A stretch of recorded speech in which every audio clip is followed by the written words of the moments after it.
So here to talk through this Tapa by Prasanna Seshadri called Too Much Surrounding.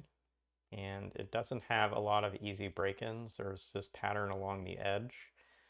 But aside from doing that, there's, maybe some full clues, like a 1-5 has two white cells and they're going to be compact with a 1 and 5 group around them. And the 2-4 clue here is similarly sort of full in that way. But really, I think the theme is tied to looking at these two twos.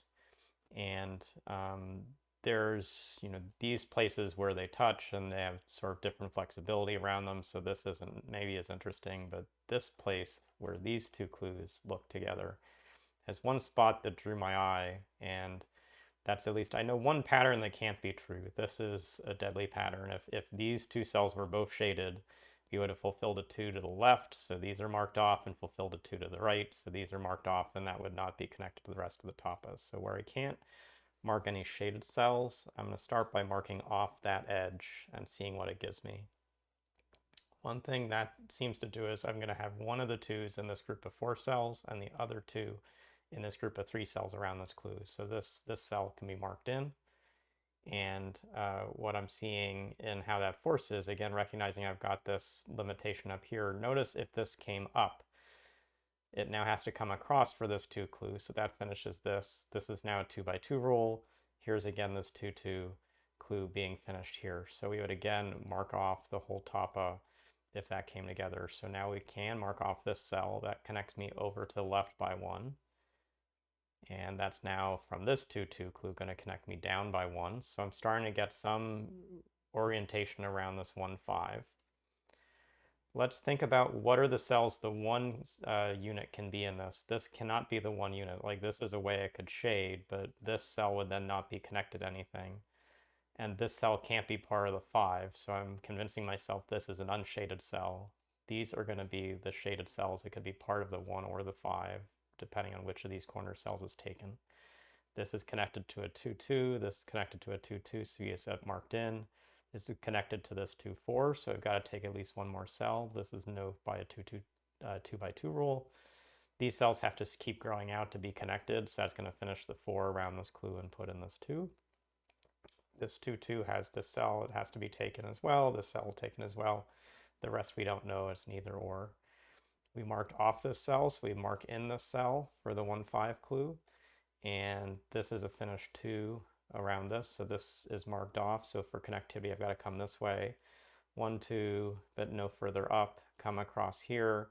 This is going to have to take at least these cells, not able to take that cell. So it looks like a good pattern for this part of the grid. Where do we want to come back to next? Well, we've filled in a fair amount around the bottom side of these clues. Maybe there's something around the top side of these clues. And here's maybe something that we can look back at that we knew at the start. We have an either or around this 1-3 clue. And one of those either ors is going to directly influence this pretty fast. What happens if I mark this off? If I mark this off, these are the 2 cells around the 2-2. This is the extension for connectivity of the top. And I've now made an isolated bit of the whole loop. So this cell must be marked in, the cell is marked off. That now starts a 2 group around this clue, so we only have these cells left. But if I took this cell, I have to also take this cell, and that's not going to work. So this is marked off as well. That marks this in, that puts in this end for a 2x2 square, and for connectivity, we're going to have to come this way. So this is extending out in an interesting fashion. This 2-2 now has to take at least this middle cell. This 2-3 to be connected can come up and over here or just through this column. So we still have some options until we do the rest. But for sure, we've got a disconnection on the right side that we can't really reach into the space unless the only place we can connect through is through this bottom like so. So let's just mark that connectivity in. That gives us the 2-1 here. It gives us this position for the 2-2s. These clues coming in. This 5 has to come down and connect. This 1-4 clue doesn't work if I don't take this cell, because we would now not be able to get to these bottom clues. So this is marked in. If this is marked off, I don't have connections. So this is the cell that's marked off. Finishes these off, these for connection, this to get the 1-4 to work. I've got 6 cells around this 1-4, so I have one more white cell to go, but I'm going to have to take these, mark this off, mark this in. So the right side's now set.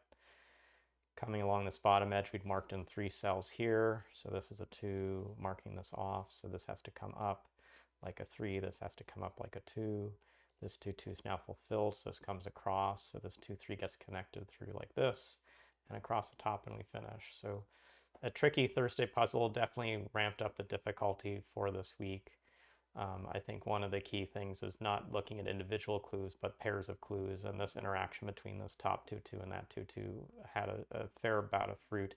Starting from just marking off an edge, we couldn't have 2 cells join across, but then seeing how that influenced the shading around this group, particularly making the 1, 5 in the center work for these 2, 2s and these 2, 2s.